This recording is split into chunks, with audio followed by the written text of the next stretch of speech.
সাবধান থাকবেন। রাসূল সাল্লাল্লাহু আলাইহি সাল্লাম বলেন, মান আতারাফান ফাসালাহু ফাসাদ্দাকা বিমা কালা লাম তুকবাল লাহু সালাতান 40 লাইলা।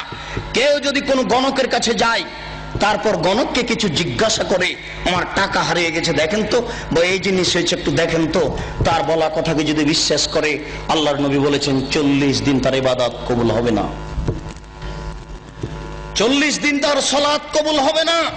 গণকের কাছে যায় যে যারা, তারা মুশরিক।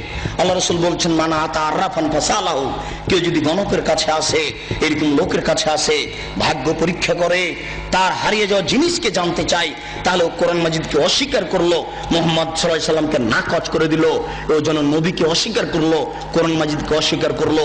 মহা পাপী, বড় পাপী যারা এরকম করে, যারা গণকের কাছে যায়, তারা বড় মুশরিক। সাবধান থাকতে হবে।